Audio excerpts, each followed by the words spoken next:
Empezamos con una pregunta.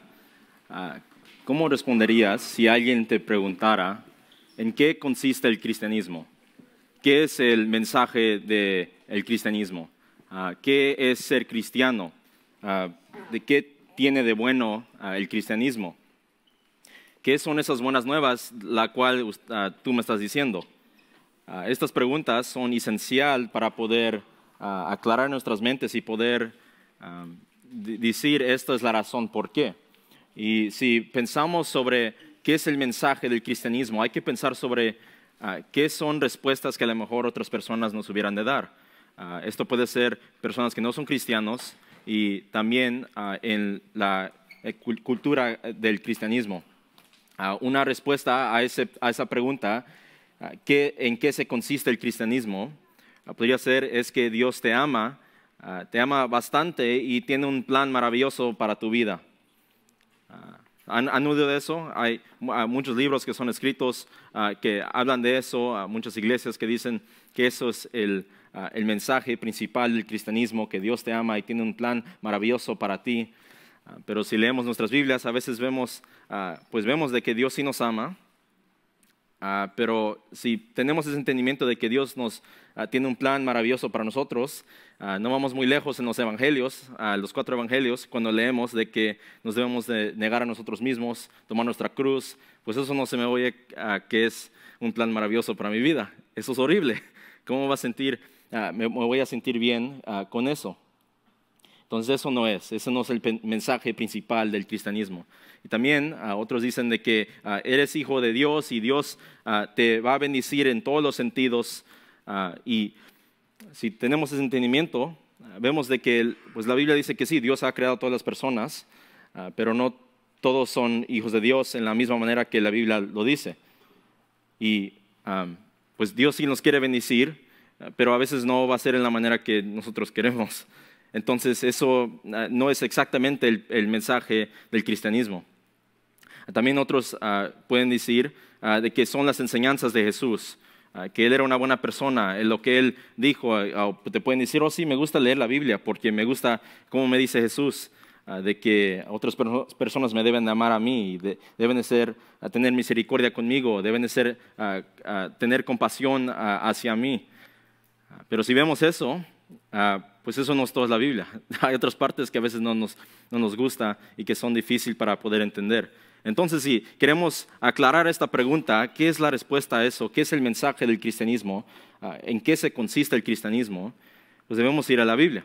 Entonces, si usted tiene una Biblia ahorita aquí con nosotros, me gustaría que a cada pasaje que cite, que vayamos a eso. Porque empezamos primero con 2 Corintios 5, 17 al 20 va a ser, empezando en el versículo 17 de 2 Corintios 5.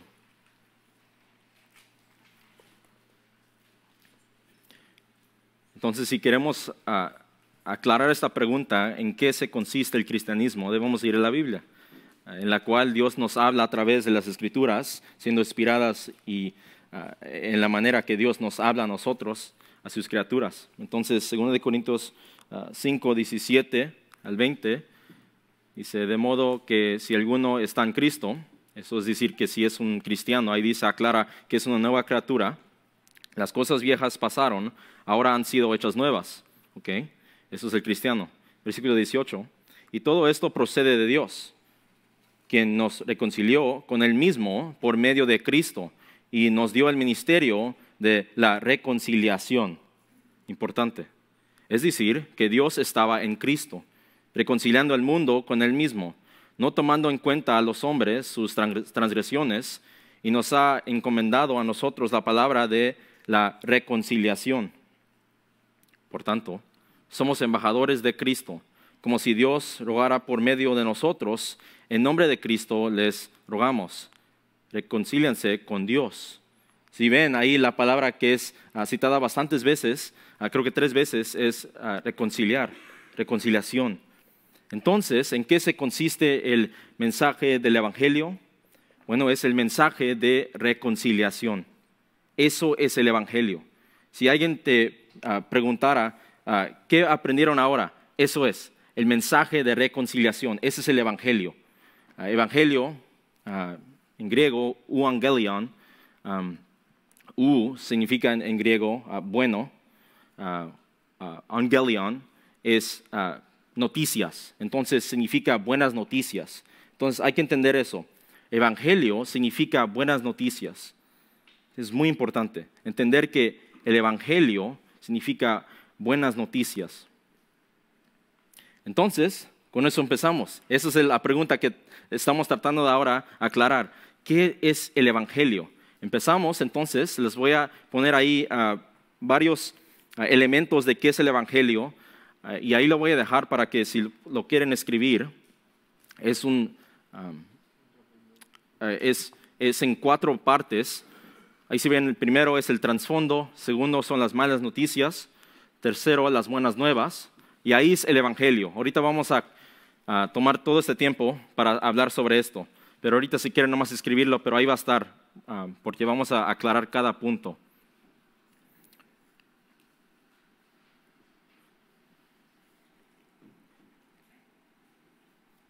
Y también como cada vez hacemos, si quieren los slides los podemos mandar por email y ustedes lo pueden tener ahí para que lo puedan ver después.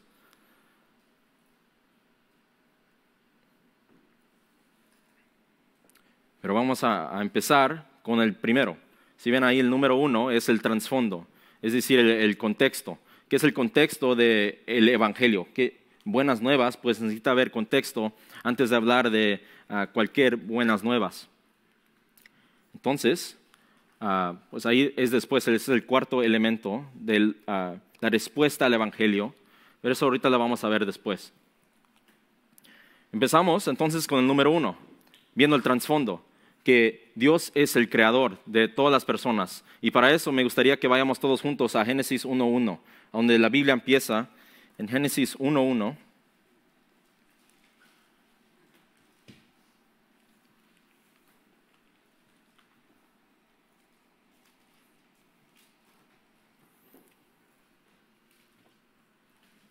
Y creo que especialmente esta noche me gustaría que vayan a los pasajes porque esta es nuestra primera vez que vamos a empezar esta serie, de que empezamos primero con qué es el evangelio, después vamos a aprender cómo se hace el evangelismo, pero si entendemos nosotros personalmente a dónde están estos versículos, qué dicen, vamos a poder estar confiados la próxima vez que nos veamos con otra persona que no sabe el evangelio. Porque la verdad es que a veces no tenemos la Biblia con nosotros y no es útil nomás tratar de citar a veces los versículos y es más mejor tenerlos memorizados o poder tener tu Biblia ahí o tu teléfono, pero para eso, esa es la razón, porque nosotros personalmente debemos de saber a dónde están nuestras Biblias para poder aclararnos a dónde están y hacerlo rápido cuando estamos hablando del evangelio con otra persona. Entonces con eso Génesis 1:1 dice, en el principio Dios creó los cielos y la tierra. Okay, simplemente el primer versículo de la Biblia dice eso y si ponemos en cuenta eso, hay que tratar de entender eso. En el principio Dios creó los cielos y la tierra. Entonces, la Biblia empieza con Dios, nosotros en nuestro entendimiento del evangelio empezamos ahí. ¿Quién es Dios? Y si ven, esos 4 puntos del número 1 son sobre Dios, que Dios es el creador y empezamos ahí. ¿Por qué? Porque porque Dios es nuestro creador, él entonces es responsable por nuestra existencia. Él es el diseñador y el sostenedor, como dice Colosenses 1:15-20. Que Él está al cargo a todo, Él es el jefe. Génesis 1:1 aclara eso. Entonces, en virtud por su posición, Él tiene derechos sobre nosotros. Él hace las reglas.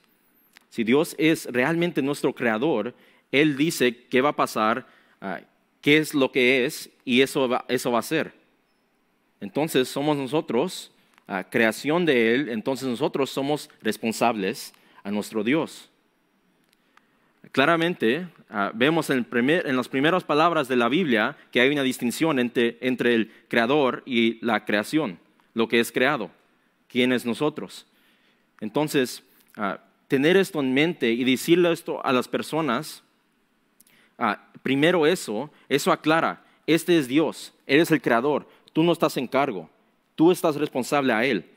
Eso entonces no le da lugar a la persona, a nosotros, a todas las personas, para poder decir, oh, pues yo hago las reglas, yo vivo por mí mismo, yo vivo mi vida. Pero si Dios realmente es nuestro creador, entonces nosotros estamos responsables a Él, debemos de dar cuentas a Él. Entonces esto es importante porque establece que hay un Dios, primeramente, porque la realidad es que si les decimos el Evangelio, les decimos de Dios a cualquier persona, a veces dicen, pues yo no creo en Dios. Pero la Biblia aclara en las primeras palabras que hay un Dios. Y en segundo, que nuestra existencia viene de Él. Que hay un Dios y que nuestra existencia viene de Él. Por eso existimos nosotros, Él es la razón. Es interesante que en Romanos 1 y 2 dice que todas las personas saben que hay un Dios. Si han leído en Romanos 1, versículos 18 al 32, dice que las personas saben que hay un Dios porque podemos ver la creación. Si van y manejan en PCH, en Pacific Coast Highway, y ven al sol cuando estás saliendo, dice ahí la Biblia en Romanos 1 que todas las personas saben internamente que hay un Dios. Eclesiastés dice eso, que Dios ha puesto la eternidad en nuestros corazones. Pero ese versículo en Romanos 1, 18 al 32 dice que las personas, dice que niegan la verdad. Es como si están pateando la verdad hacia abajo. No quieren oír la verdad que hay un Dios. Dios se ha revelado a todas las personas que hay un Dios, pero las personas niegan eso. Eso es Romanos 1. Romanos 2 dice que hay otra cosa, que no solo la creación, sino que también adentro, nuestra conciencia. De que cuando hacemos algo malo, sabemos de que, ¿sabes qué? Hice algo malo. ¿Por qué es que cada persona se siente mal cuando mienten o cuando hacen algo? O los bebés, un niño. ¿Cómo es que ellos saben que lo que hicieron era malo? Y a veces no quieren decir eso, pero saben ellos que, pues sí, hice algo malo. ¿Por qué? Porque hay un Dios y ha puesto eso en cada persona. Entonces, en dos maneras, las personas niegan a que hay un Dios. Por eso es que empezamos ahí, que Dios es nuestro creador. Porque las personas y nosotros mismos, antes de ser cristianos, no queríamos a Dios. Estamos negando a Dios. Y también en Génesis 1:1 vimos de que Dios nos creó, pero también en Génesis 1:26 al 27 vemos de que Dios nos ha creado a todas las personas hechos a su imagen. Entonces, de una manera, ahorita vamos a hablar de eso, nosotros somos como Dios. No somos como las otras partes de la creación, como tu gato o tu perro en la casa. Somos diferentes. Salmos 8 dice eso, de que hay algo en nosotros que nos hace diferente, de que somos hechos en su imagen a Dios. Y pues Jesucristo aclara esto en Juan, de que Dios es espíritu, entonces Dios no tiene un cuerpo, el Padre no tiene un cuerpo. Entonces no es físicamente cuando dice eso de que estamos hechos a su imagen. Entonces, ¿qué es? Es tres cosas. De que nosotros tenemos intelecto, emoción y voluntad. Nosotros podemos reflejar a Dios en esas tres maneras. De que nosotros tenemos intelecto creativo, cuando dibujan los niños o cuando cantan las canciones, cuando estamos cantando aquí. De esa manera, pues de otras maneras también, en la manera que trabajamos, podemos usar la computadora y podemos procesar cosas en nuestras mentes. Estamos reflejando a Dios. Esa es la primera cosa. La segunda es que tenemos en la manera que sentimos emociones, cuando estamos tristes, cuando estamos felices. La Biblia dice que también Dios hace eso. Entonces nosotros estamos reflejando a Dios. Estamos hechos a su imagen. Y también tenemos voluntad autodirigida. Yo puedo decir, voy a ir a comer a Burger King. Y me meto a mi coche y voy a Burger King.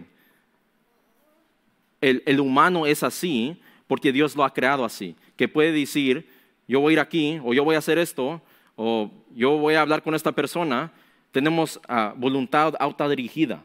Nosotros, lo que nosotros hacemos es por nosotros. Entonces nosotros en esa manera reflejamos a Dios. Estamos hechos a su imagen. Eso es muy importante, porque cuando tú le dices el evangelio a la persona con que trabajas, no cree eso. No tiene, si le preguntas, ¿por qué eres importante tú? Va a decir, porque yo soy una buena persona, porque pues yo me conozco a mí mismo. Los cristianos tienen la dignidad y la honra, viene de Dios. Yo soy importante, no porque yo soy una buena persona, soy una persona importante. Yo soy importante porque Dios me ha creado a su imagen. Por eso es que los cristianos les importa la vida del humano, porque estamos hechos a su imagen de Dios. Hay mucho valor en eso. Entonces, decirle eso a la persona es muy importante. Fuimos creados para tener una relación íntima con nuestro Creador, que Dios es nuestro Creador y también que nos ha hecho a su imagen. Entonces, ¿qué es la implicación de eso? De que Dios nos ha creado a todas las personas. Bueno, que debemos de rendir cuentas a Dios. Empezamos ahí. Y después, si vemos a la Biblia, no queremos ir tan lejos, llegamos al libro de Levítico, cuando dice que Dios también es santo. No solo Dios es nuestro creador, pero también Él es santo. Santo significa apartado. En su carácter Dios está apartado de todo lo que es imperfecto y deficiente. Entonces, moralmente, Él es perfecto. Moralmente. Él no tiene defecto o error en sus acciones, en sus actitudes, en su comportamiento. Él siempre hace lo correcto. Eso es muy importante porque ya aclaramos de que Dios nos ha creado, pero no solo eso. Dios, Él mismo es perfecto. Vamos después a otra cosa muy importante. Si leen en Mateo 5:48, ahí dice que Jesucristo dice que debemos de ser perfectos como nuestro Padre es perfecto. Entonces, en Levíticos 19:2, que es el versículo que es citado en 1 de Pedro 1, 15 al 16, y me gustaría que vayamos ahí. 1 de Pedro 1, 15 al 16, y si conocen la Biblia, saben de que a veces los autores del Nuevo Testamento citan los libros del Viejo Testamento.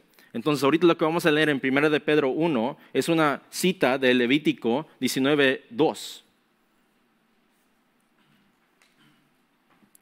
1 de Pedro 1, 15 al 16. Dice, sino que así como aquel que los llamó es santo, así también sean ustedes santos en toda su manera de vivir. Porque escrito está, sean santos porque yo soy santo. Entonces, ahí vemos de que Dios demanda la santidad, la perfección. Si santidad significa perfección moralmente, Dios está diciendo a todas las personas que estamos aquí en este cuarto, tú debes de ser perfecto. Yo te doy vida. Entonces, si nos ponemos a pensar, pues no somos perfectos. Eso es un gran problema, porque no somos perfectos. Desde el día que nosotros nacimos, ya salimos pecadores. Entonces, no hay manera de ser perfecto. Y cuando estamos hablando del Evangelio, en compartir el Evangelio, es bueno aclarar de que empezamos ahí, que Dios es perfecto. Entonces, lo que Él dice que es perfección, es lo que es. Porque a veces, cuando estamos compartiendo el Evangelio, la persona te puede decir, pues yo no creo realmente que soy una persona como tú me dices, de que soy terrible, soy malvado ante Dios. Ok, entonces, ¿cómo llegamos al otro paso para poder decirle a la persona? Pues eso es lo que dice la Biblia. Bueno, cualquier pecado ante Dios es infinito. Por eso es que solo un pecadito, una mentira, nos lleva al infierno. Y es bueno aquí, en este punto, después de que decimos de que Dios es nuestro creador, estar aquí en la santidad de Dios, explicarle a la persona. Por eso es que, te estoy diciendo que eres pecador, porque Dios es santo. No es como si yo te estoy diciendo quieres que vivir a mis estándares, a mis reglas, quieres que vivir a las de Dios. Por eso es que todos entonces no somos santos. Entonces su estándar de perfección es algo que no podemos cumplir. Él es santo y nosotros no somos. ¿Ok? Entonces, aclaramos de que tenemos pecado entonces. Pecado es transgresión ante Dios, ante sus reglas, sus leyes. Entonces vamos al tercer punto. Vamos al segundo, a las malas noticias. Y nomás para aclarar, a veces cuando hablamos del Evangelio, porque si el Evangelio significa buenas nuevas, no podemos llegar a las buenas nuevas si no decimos las malas noticias. Les digo a los jóvenes en mi grupo de junior high, les pregunto qué es el Evangelio y ellos me dicen, pues es que Dios murió por nosotros. Pero yo les digo, no puede ser buenas nuevas si no tengo malas noticias ante eso. Por ejemplo, yo tengo diabetes. Si tú me dices, hey José, tengo una cura para la diabetes, pero más por ejemplo, imagínate que no tuviera diabetes yo. Hubiera de ser algo bueno. Pues es bueno eso, que hay una cura para la diabetes. Pero no, realmente no me va a importar tanto porque no tengo diabetes. Ok, pues es bueno. Y si tú me estás diciendo, José, ve al doctor porque ya encontraron la cura para la diabetes. Pues voy a decir, pues no voy a ir al doctor, pues no lo tengo yo estoy bien, yo estoy saludable. Pero si realmente tengo la diabetes, la cura va a ser más grande, más importante para mí, porque yo tengo ese problema, yo necesito esa cura, yo quiero la solución entonces para mi problema. Por eso es que debemos de empezar con las malas noticias y después las buenas nuevas. Nunca podemos decir nomás que Jesús te ama, tiene un maravilloso plan para ti, porque la persona todavía no se siente como necesita a Dios. Eso es muy esencial. Ahí es cuando a veces podemos decir lo opuesto. Decir las buenas nuevas, pero nada de malo, porque la Biblia empieza ahí, de que tenemos un problema grande. Y eso es, que somos pecadores y por eso que estamos separados de Dios. Si quieren nomás notar, Isaías 59:2 dice que estamos separados de Dios. Es importante, porque ¿qué dijimos cuando hablamos de que Dios es nuestro creador? De que Dios nos hizo para estar en relación con Él. Entonces, Dios nos hizo para un propósito y porque nosotros pecamos, ya no estamos en relación con Él. Eso es un gran problema. Luego, después de eso, vemos de que Dios es justo. Hay que ir a 2 Tesalonicenses 1:8-9.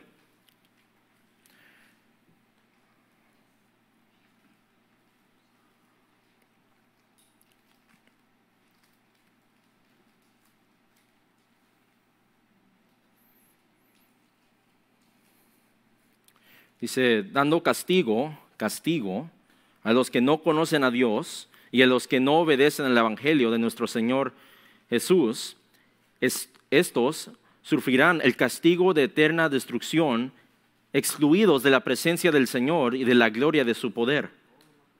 Entonces, ahí vemos de que si Dios en su justicia nos debe entonces juzgar. Dios no es como los jueces humanos, de que a veces hasta les puedes pagar y te pueden dejar ir. Dios no es así. Dios es perfectamente justo, entonces nos debe de juzgar a cada persona. Y a eso vamos a la segunda parte de las malas noticias, de que somos merecedores del castigo de Dios. Efesios 2:3 dice que somos hijos de ira, de que la ira de Dios, es decir, su enojo sobre el pecado, debe de estar sobre nosotros. ¿Y a dónde eso se ha encontrado? En el infierno. Pero si ven cómo vamos en un proceso, empezamos que Dios nos creó a todos. Dios es bueno en crear a todas las personas. Estamos hechos a su imagen. Pero porque Dios es santo, como otros teólogos lo han dicho en el pasado, ese es nuestro problema, de que Dios es santo, porque nosotros no somos. Entonces no podemos estar con Él. Entonces estamos separados de Él y por eso merecemos el castigo de Dios, que es el infierno. Entonces, después de ahí,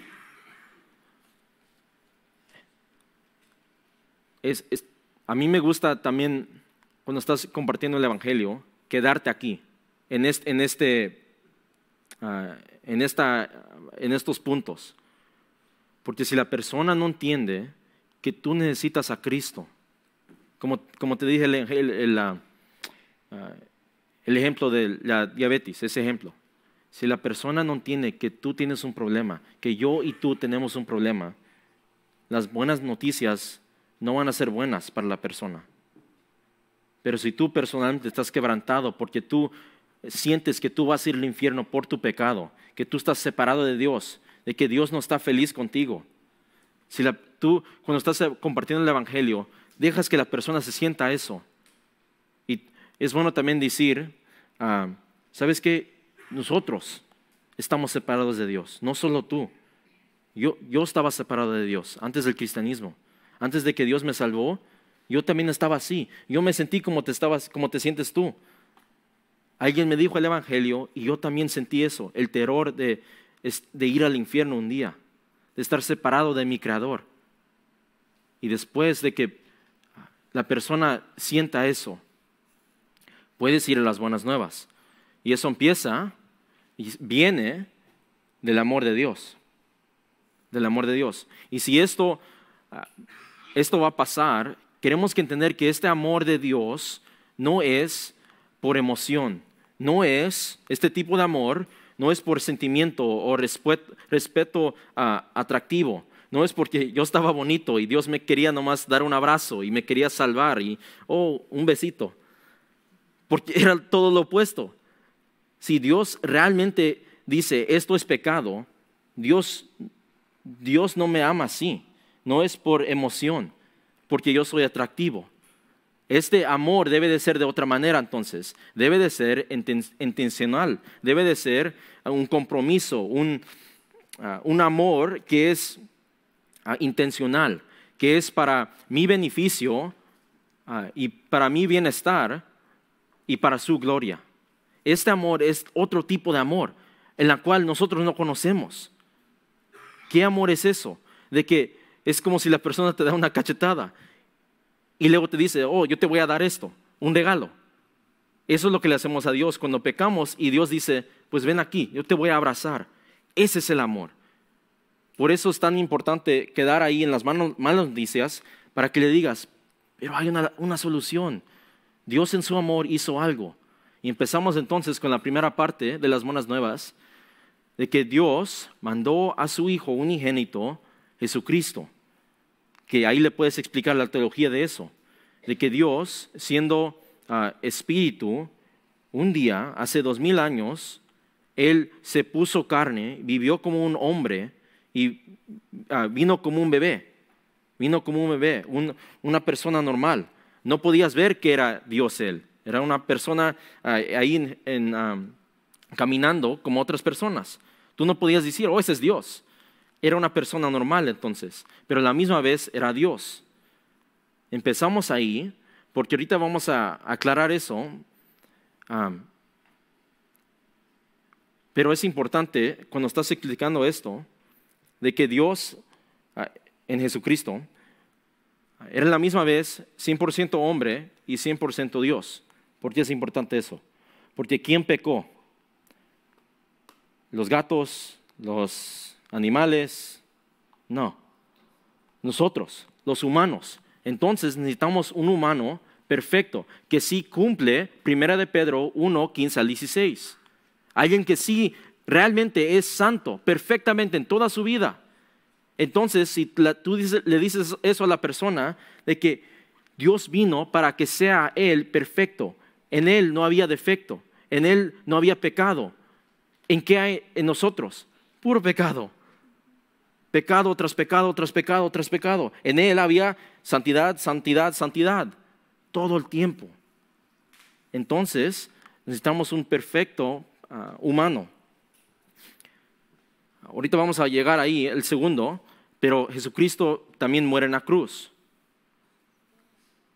Si se imaginan, ¿cuántos cristianos han habido desde que Jesucristo vino, hace 2000 años? Yo no sé, bastantes personas. O por ejemplo, en este cuarto, ¿cuántas personas aquí? A lo mejor 35, algo así. Si yo te digo a ti, yo voy a morir por ti. Va a venir un coche, te va a aplastar, pero yo te voy a mover y yo voy a estar en ese lugar y el coche me va a aplastar a mí. ¿Okay? ¿Por cuántas personas yo voy a poder hacer eso a la misma vez? Pues depende cómo el grande es el coche, ¿verdad? Por ejemplo, si son 6, hay que decir 6, esta mesa, 6. ¿Y qué tal las otras personas? También quieren ser salvas del coche que viene, los coches que vienen. Entonces yo necesito una persona que puede quitar el coche, el castigo de Dios para todas las personas que han vivido por todo el tiempo, las que van a creer en Jesucristo. Por eso es importante que Dios mande a Dios, a Jesús, siendo Dios Él mismo. Por eso es importante tener las dos, el perfecto humano y Dios mismo que pueda quitar los pecados sobre todas las personas que van a creer por todo el tiempo. Por eso es que nosotros ahora, 2000 años después, somos cristianos en una iglesia local y también había cristianos hace 1000 años, hace 2000 años. ¿Cómo es eso? Que Dios en un instante puede pagar por todos los pecados de todas las personas, porque Él es Dios. Por eso es esencial entender eso. Si tú le dices eso a la persona, Dios vino para poder vivir eso perfectamente y segundo, para poder morir por ti. Jesús vivió y murió como nuestro sustituto. Y este versículo sí me gustaría que vayamos. 2 de Corintios, capítulo 5, versículo 21.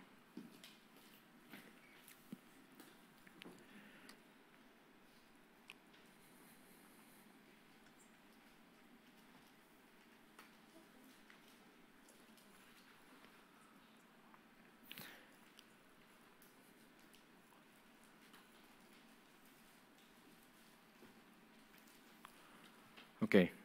2 de Corintios 5, 21 dice, al que no conoció pecado, ¿quién es ese? Jesús. Okay. Lo hizo pecado, el Padre, lo hizo pecado, pero Jesucristo nunca pecó. Por nosotros, todas las personas que van a creer en Jesucristo por todo el tiempo, para que fuéramos hechos justicia de Dios en Él. Si ven en estos versículos, hay alguien que no pecó y hay personas que sí pecaron, nosotros y todas las personas que han pecado. Después dice, para que fuéramos hechos justicia de Dios en Él. Si ven, aquí hay un sustituto. Dios en la cruz, Jesucristo, toma nuestros pecados en Él y ahí no para. ¿Qué pasa después? Nosotros agarramos su justicia, perfección, su perfección, sus 33 años de vida moralmente perfectos en nosotros. Es por ejemplo, si nosotros tenemos, cada vez que pecamos, es como si una gotita de pintura me cae en mi camisa. Esta ilustración no es perfecta porque salimos pecadores desde nacer. Pero, por ejemplo, si yo salgo como bebé con una camisa blanca, y cada vez que peco es como si una gotita de pintura roja está en mi camisa. Cuando, por ejemplo, si vivo 60 años, los 60 años, ¿cómo va a estar mi camisa? Pues va a estar muy roja, ¿verdad? Va a estar bien sucia, no va a estar blanca. Quiero que se imaginen eso. Todas las personas tienen esa camisa roja, no está blanca. Jesucristo, si Él nunca pecó, entonces su camisa de Él está blanca. en la cruz, ¿qué pasa? Dios, Jesucristo, Él mismo, toma su camisa, se la quita y dice, José, quítate tu camisa y dámela a mí. Yo le doy mi camisa a Él, roja. Él la toma en la cruz, tomando la ira de Dios, su enojo de Dios en Él. Él muere, satisfaciendo toda la ira de Dios que hubiera de venir sobre mí en el infierno en un instante. Y luego, ¿qué pasa con su camisa? Él me la da a mí. Y por ejemplo, en este ejemplo, si Dios Padre dice, José, solo puedes ser aceptable a mí si tienes una camisa blanca. ¿Qué me pasa a mí? Pues ahora yo soy aceptable a Dios. ¿Por qué? Porque ya no tengo mi camisa, tengo la camisa de Él. Entonces cuando yo entro al cielo con Dios y Dios me pregunta, ¿por qué estás aquí, José? Yo le digo, porque Él me dio su camisa. Yo estoy aquí porque Él me quitó mis pecados. Yo no tengo mi camisa, Él la tomó. Él quitó toda la ira de Dios sobre mí y la puso sobre Él. Y ahora yo soy perfecto ante Dios. Obviamente no soy perfecto, pero ahora como Dios me ve perfección, no la mía, sino la de Dios. Esas son las buenas nuevas, pero ahí no para. Porque muchas personas pueden decir, ¿cómo sé que esto es real? ¿Cómo sé que esto sí pasó? De que Dios vino y puso carne y vivió una vida perfecta, nunca pecó. Ok, ¿cómo te voy a creer eso, José? Y que Él tomó todos mis pecados y ahora yo puedo estar en el cielo con Él. No quiero ir al infierno. Bueno, eso va al tercer paso. De que Jesucristo, cuando murió, no se quedó muerto. Él venció a la muerte en su resurrección. Esas son buenas nuevas para nosotros. Porque son dos cosas. Si vamos a ese pasaje, 1 Corintios 15, a veces personalmente cuando he compartido el Evangelio, eso es lo que a veces las personas me dicen, ok, pero ¿cómo sé que eso es real? ¿Cómo puedo creer eso? Bueno, por esto.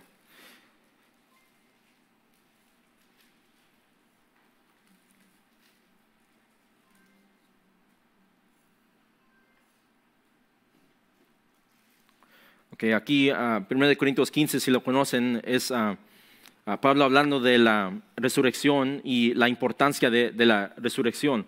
Versículo 16 dice, y si Cristo no ha resucitado, la fe de ustedes es falsa. Es decir, Pablo nos está diciendo a nosotros aquí, en Iglesia Bíblica Compás, si Jesucristo no resucitó, ¿qué estamos haciendo aquí? ¿Por qué estamos en la iglesia? ¿Por qué estamos aquí oyendo sobre la Biblia? Esto no es real, esto no pasó. Porque Jesús dijo, yo soy Dios y me van a matar, pero no me voy a quedar muerto. Voy a resucitar. Entonces, todo estaba en la verdad de su palabra de Él. Aquí Pablo dice, la fe de ustedes es falsa, todavía están en sus pecados. Si conocen la Biblia, dice que la dádiva de nuestros pecados es la muerte. Debemos de ser pagados en muerte, en separación eterna por Dios. Entonces, si se imaginan, nomás he hablado de esto antes, ¿por qué las personas se mueren? Por el pecado, porque la dádiva del pecado es muerte, la paga del pecado es muerte. Entonces, por eso físicamente yo un día me voy a morir. Me va a caer algo y me voy a morir. Si alguien no se muere, ¿qué significa eso? Que el poder del pecado, entonces, algo cambió. Algo fue diferente en eso. Entonces, cuando alguien resucita, es decir, algo pasó ahí. Porque alguien pagó lo que debía de ser pagado. Eso es lo que la resurrección nos enseña a nosotros. Cuando Jesucristo resucita entre los muertos, nos debe de decir a nosotros, entonces los pecados fueron pagados. Mis pecados fueron pagados. Ahí dice versículo 18, entonces también los que han dormido en Cristo están perdidos. Y esto es la segunda cosa. No solo que nuestros pecados en la resurrección nos dicen, esto sí pasó, ahora tú puedes ser libre de tu pecado. La segunda cosa es la esperanza de nuestra resurrección. De que ahora vamos a resucitar con Dios. Porque la realidad es que la Biblia dice que todas las personas van a resucitar. Pero todo depende a dónde van a ir después. Por eso Pablo dice eso. Si Jesucristo no resucitó, no hay esperanza. No tengo esperanza en la vida que viene. Entonces todo lo que tengo es esta vida. Me cae algo y voy al hospital. Y si Jesucristo no resucitó entre los muertos, entonces yo debo de estar triste. Porque yo solo viví 60 años, 70 años. Y es todo. No hay nada después de esto. Pero si Jesucristo sí resucitó, hay esperanza para vida nueva con Él. Hay esperanza. Esa es la esperanza del cristiano. Y eso es lo que le puede decir a la persona cuando estás compartiendo el Evangelio. ¿Has visto este mundo? Como de las cosas que pasan, terribles. Como nuestros cuerpos no trabajan como deben de trabajar. Como las personas, hay conflicto en relaciones. Como a veces los matrimonios no trabajan como deben de trabajar. La esperanza del cristiano es de que hay algo bueno después de esto. Y eso todo empieza con lo que hemos estado hablando, de la resurrección de Jesucristo. Entonces, después de esto, no podemos quedarnos ahí, porque si leemos en el libro de Santiago, de que los demonios también pueden entender esto, y ellos saben esto, hasta lo conocen muy bien, conocen los versículos, saben el plan de Dios. Entonces es una cosa poder entender esto con nuestras mentes, pero si queremos aceptar esto, y si la persona te dice, ok, entonces ¿cómo puedo, qué debo de hacer? ¿Cómo debo de yo aplicar eso a mi vida? A que yo ya no sea un pecador, pero que Dios me vea como justo. Bueno, para eso vamos a la respuesta. Los dos elementos de la respuesta bíblica. Arrepentimiento y fe. Arrepentirnos y poner nuestra confianza, nuestra fe en Jesucristo. Empezamos primero con arrepentimiento. Si pueden ir a Hechos 20:21, es un versículo bien esencial para este tema, arrepentimiento.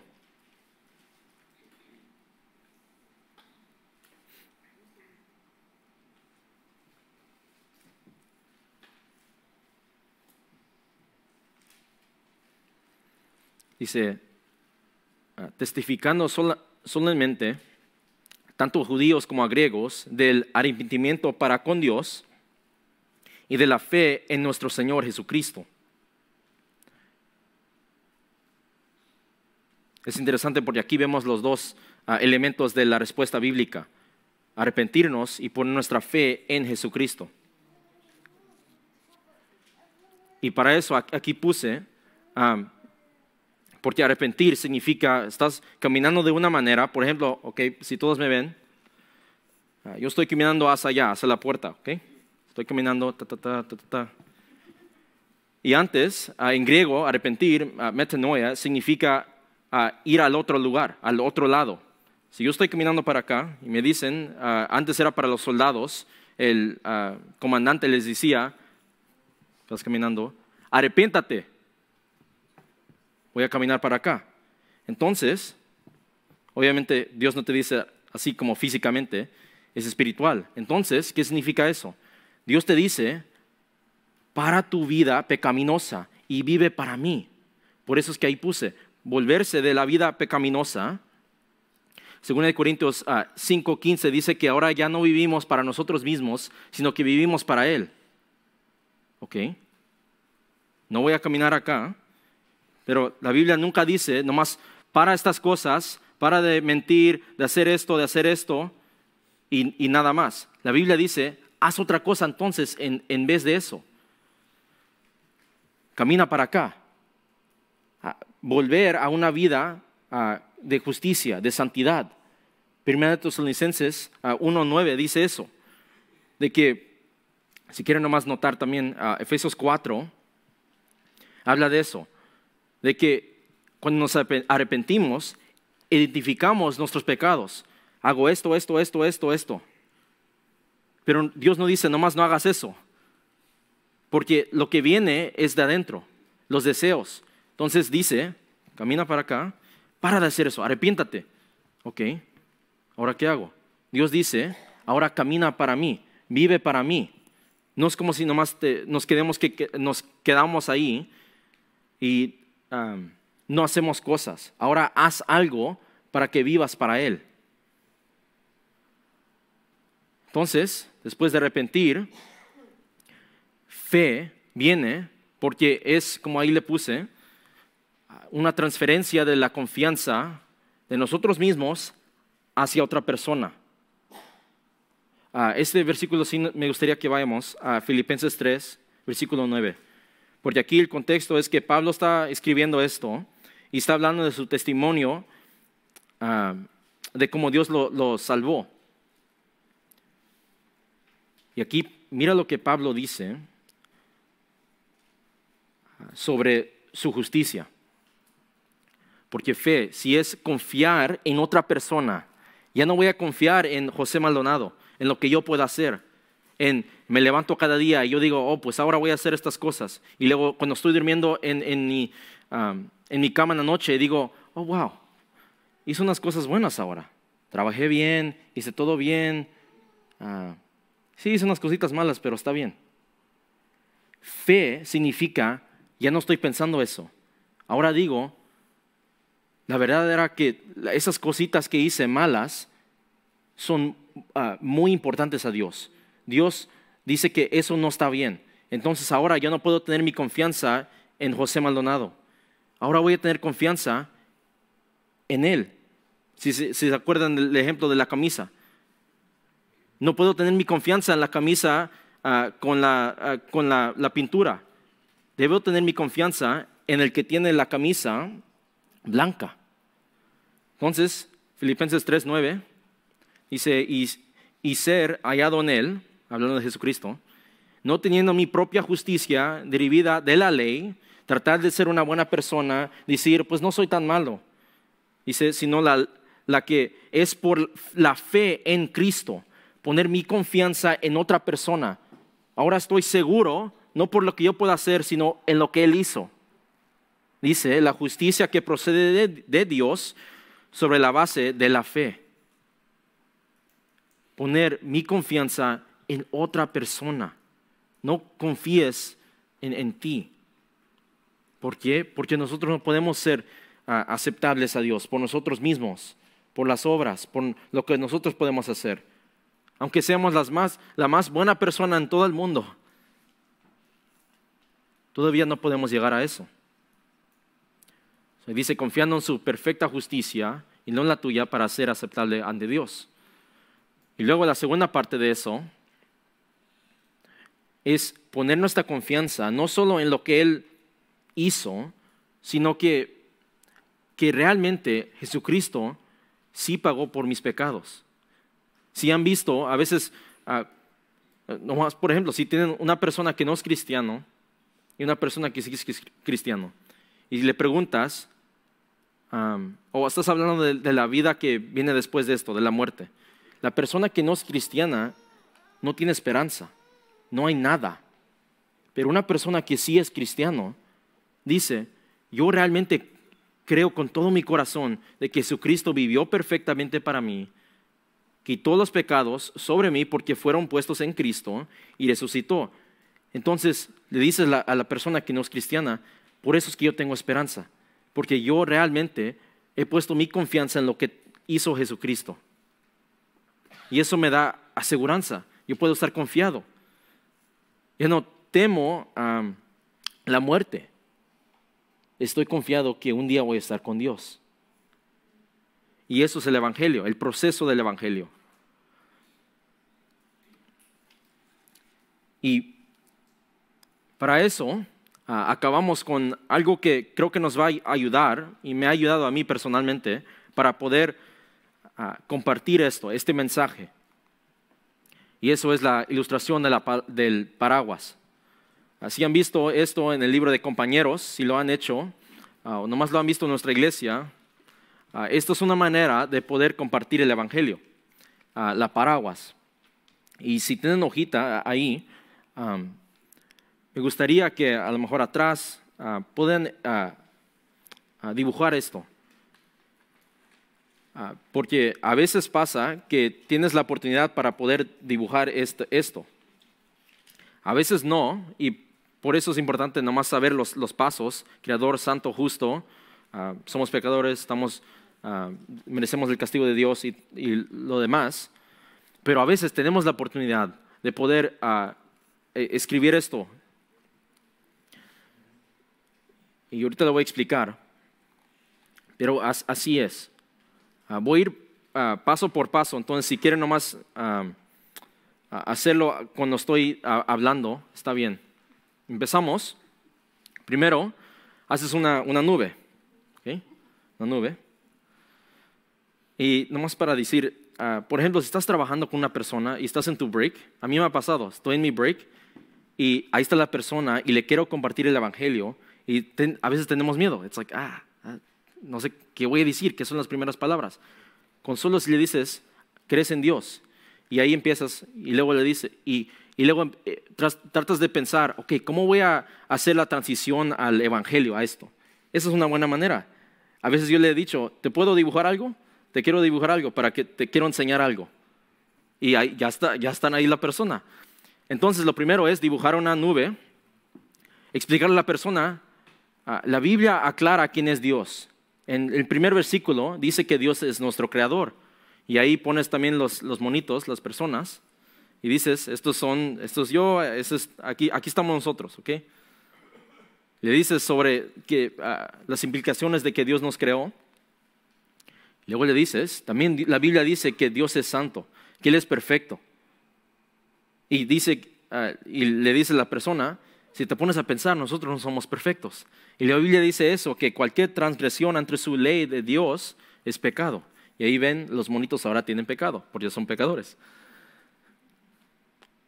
Después, por eso, la justicia de Dios debe de venir sobre nosotros. Que somos pecadores, estamos separados de Dios y merecemos el castigo de Dios. Y ahí la lluvia es como una descripción del castigo de Dios, de la ira de Dios. Y de ahí le dices a la persona, mira, la Biblia dice que Dios nos creó, Él es santo, nosotros no somos. Entonces la ira de Dios debe de venir sobre nosotros. Entonces, ahí es, si se acuerdan, ahí es cuando te quedas ahí con la persona. Hazlo, toma tiempo para que ellos puedan entender eso. Después, las buenas nuevas, que es la paraguas, quien es Jesucristo. En el dibujo ahí Jesús es como la paraguas. Entonces, si la lluvia es la ira de Dios, le dice a la persona, mira, la ira de Dios no quiere caer sobre ti. Hay una manera en la cual tú no vas a sufrir la ira de Dios. ¿Cómo es eso?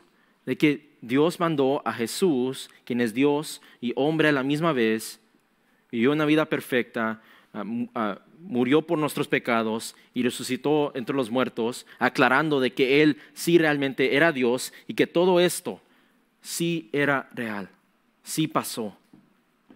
Esas son las buenas nuevas. Y tú le dices a la persona, tú puedes estar ahí abajo de la paraguas. ¿Cómo? Bueno, si te arrepientes, le dices a Dios, perdóname por todos mis pecados que he cometido. Ahora quiero vivir para ti. Y si pones tu confianza, la quitas sobre ti. Y ahora pones tu confianza en Jesucristo. Le dices a la persona, así es como tú puedes estar bajo de la paraguas. Así es como la ira de Dios no quiere que caer sobre ti. Y así es como, ahí es cuando le dice a la persona, ¿a dónde estás tú? ¿Estás fuera de la paraguas o estás adentro? Y ahí me imagino, siempre hay preguntas. Pero esto. Y ahí es cuando estás dando respuestas a las preguntas. Pero ese es el Evangelio. El Evangelio es el mensaje de reconciliación, de que ahora nosotros podemos estar reconciliados con nuestro Creador. Cuando éramos enemigos con Dios, Dios hizo algo para resolver nuestro problema, para poder estar con Él. Eso es el Evangelio. Ahora, en estos últimos minutos, me gustaría que tomemos unos minutos para poder dibujar otra vez, pero que lo hagamos nosotros ahí en tu mesa, en la mesa, con la persona que está a tu alrededor, para que tomemos práctica, para que realmente podamos aprender cómo hacer esto. Y aquí voy a poner voy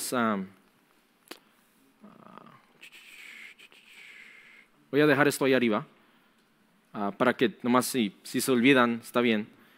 Pero imagínense que la persona que está ahí contigo es otra persona que le quiere decir el Evangelio. Y luego le dices, mira, te quiero hacer algo. Y ahí le haces la paraguas. ¿Bien? Ok.